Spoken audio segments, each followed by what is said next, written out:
baca Al-Fatihah, kenapa Anda larang ya Syekh? Kalau nyanyi itu baru Anda komentari, gitu loh. Kalau mencaci orang itu Anda komentari.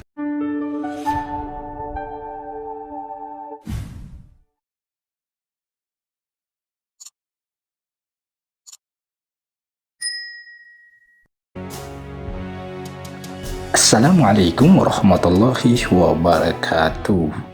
Ulasan kita di video kali ini masih seputar dengan pendapat ataupun pernyataan dari Syekh Hasyim Al-Hakim yang itu kemudian viral di media sosial hingga mengundang banyak reaksi dan tanggapan dari berbagai pihak, termasuk beberapa ustadz ataupun ulama yang juga ikut menanggapi pendapat yang disampaikan oleh Syekh Hasyim, ulama dari Arab Saudi tersebut. Ini terkait dengan pernyataan Syekh Hasyim yang membid'ahkan bacaan Al-Fatihah di luar dari sholat dan juga ruqyah. Dan pernyataan Syekh Hasyim ini kemudian menimbulkan pro dan kontra hingga mengundang reaksi publik, dan beberapa ulama ataupun ustadz pun ikut menyerotinya. Dan salah satunya juga datang dari Habib Hasan bin Ismail. Bahkan beliau dengan tegas menyampaikan pendapatnya terkait dengan pernyataan dari Syekh Hasyim tersebut. Dan coba kita simak penjelasan beliau berikut ini. Melarang baca Al-Fatihah. Kalau Al-Fatihah itu di dalam sholat, maka hadis-hadisnya sangat kuat sekali. Hadisnya kuat sekali, diantaranya la sholata liman lam yaqra bi Fatihatil Kitab. Tidak sah sholat seseorang yang nggak baca Fatihah. Nah, kalau Al-Fatihah di luar sholat, Al-Fatihah di luar sholat tidak ada larangan, kan? Kalau pertanyaan itu guru-guru kita, para ulama kita, para kiai kita ketika ingin mendoakan apa? Al-Fatihah, Al-Fatihah baik almarhumin atau hajat seseorang, dengan baca surat Al-Fatihah. Jika itu dilarang, maka mana hadisnya? Tidak ada sampai ke kita satu hadis pun yang melarang seseorang membaca Fatihah. Bahkan yang ada keistimewaan surat Al-Fatihah. Keistimewaan surat Al-Fatihah, dikatakan Ummul Quran. Surat Al-Fatihah itu ibunya Quran. Seperti ibu kota itu kota yang paling istimewa di negeri itu, kan gitu ya. Maka Al-Quran adalah ibunya Quran. Hal yang paling istimewa dalam Al-Quran, surat yang paling istimewa adalah surat Al-Fatihah. Bahkan ada hadis yang menceritakan tentang sahabat Nabi Shallallahu Alaihi Wasallam melakukan perjalanan di situ dengan sahabat yang lain. Kemudian ketika hadir di suatu tempat, di suatu kaum, mereka meminta kaum itu untuk menjamu sahabat-sahabat Nabi, tapi kaum itu karena hasud dan membenci Nabi, tidak mau memberi jamuan, walaupun tidak ada peperangan antara Nabi dengan mereka, tapi hasud. Subhanallah, di malam hari waktu itu pemimpin mereka disengat kalajengking, membengkak, parah, panas badannya, menggigil. Didatangkanlah, karena ini tokoh, didatangkan semua tabib, tidak bisa menyembuhkan. Salah satu di antara mereka memberi usulan, coba itu ashab Muhammad, sahabat-sahabatnya Muhammad itu, mungkin dia ada orang yang bisa meruqyah. Ruqyah mulai zaman Nabi SAW.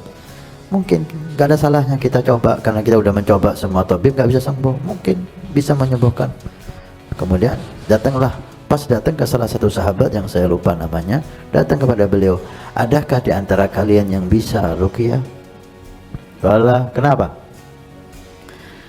Pemimpin kita, ketua suku kita kena sangat kalajengking dan semua tabib udah kita coba dan belum berhasil. Ada yang bisa? Ada. Siapa? Saya. Orang ini tidak terkenal sedikit pun bisa meruqyah. Tahu-tahu tampil mau mengobati pemimpin raja yang penyakitnya sudah tidak bisa disembuhkan oleh tabib.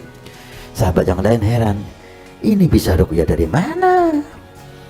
Datanglah, dilihat memang bengkak dan parah, disuruh ngambil air, dibacai.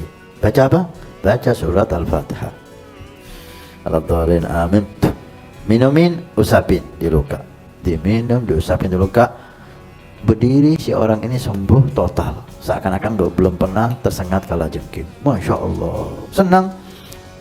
Kemudian dengan perjanjian memberikan sekian puluh kambing, dapat gaji lagi, diberikanlah kambing sebanyak itu.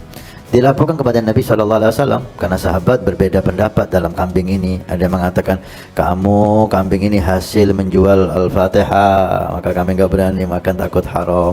Gak ada masalah, saya ngobatin orang. Ada yang makan, ada yang gak berani makan, tapi tidak mengatakan haram. Ini bedanya sahabat sama orang sekarang. Gak ada dari Nabi hal ini, belum dijelaskan oleh Nabi hukum ini. Maka sahabat yang wara, takut masuk dalam haram, dia lebih baik gak makan. Tapi dia wara dalam sisi lain tidak mengharamkan sahabatnya. Nah, beda sama orang sekarang, sok wara mengharamkan orang, mensyirikkan orang. Sahabat enggak, ada yang wara karena enggak ada aturan dari Nabi ini, boleh dan tidaknya masih belum jelas, maka dia enggak mau. Yang lain makan, kan enggak dimasalah. Ketika sampai ke Nabi diceritakan, gimana Nabi? Kata Nabi, ada sisanya enggak, saya minta pahanya. Ini menunjukkan bahwa itu halal. Kemudian Nabi memanggil sahabat itu, wa ma yudrika bi annaha ruqyah. Kok tahu kamu kalau surat Fatihah itu sebagai obat? Al-Fatihah adalah surat yang sangat istimewa, dibaca dalam keadaan apapun, niat apapun, sama sekali tidak ada masalah, silahkan. Kenapa nggak baca surat lain? Ya terserah orangnya. Kamu membaca surat Al-Ikhlas, silahkan baca Al-Ikhlas. Kamu membaca Al-Falaq, silahkan baca Al-Falaq. Ketika orang ngikut gurunya baca Al-Fatihah, kenapa Anda larang ya Syekh? Kalau nyanyi itu baru Anda komentari, gitu loh. Kalau mencaci orang itu Anda komentari. Ini orang baca Al-Quran, memilih surat Fatihah, dan berapa banyak hadis tentang keistimewaan surat Fatihah dipermasalahkan, Anda yang bermasalah.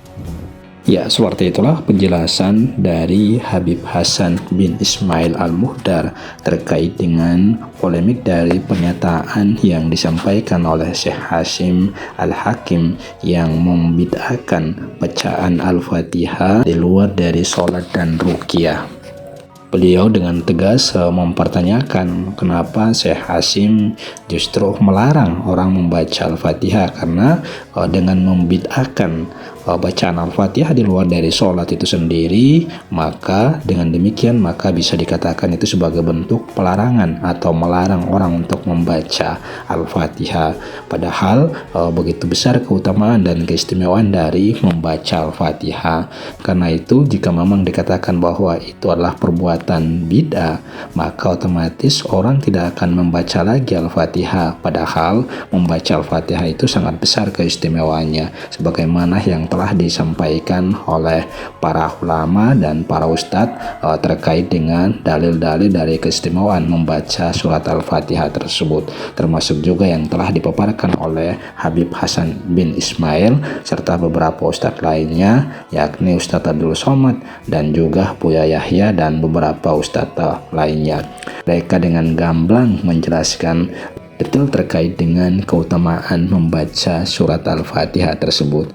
Dan Habib Ismail pun mempertanyakan, mestinya orang menyanyi ataupun melakukan hal-hal yang tidak disyariatkan kemudian bisa dilarang, tapi ini orang membaca Al-Quran kemudian membid'atkan atau melarang untuk melakukannya.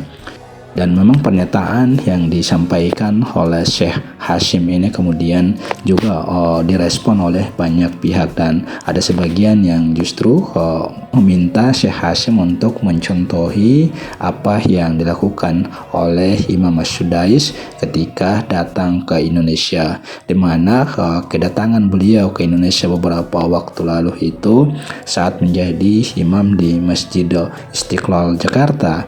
Beliau justru dalam membaca surat Al-Fatihah dengan mengawalinya membaca bismillah secara keras, ya, sebagaimana yang sering dilakukan oleh umat Islam di Indonesia.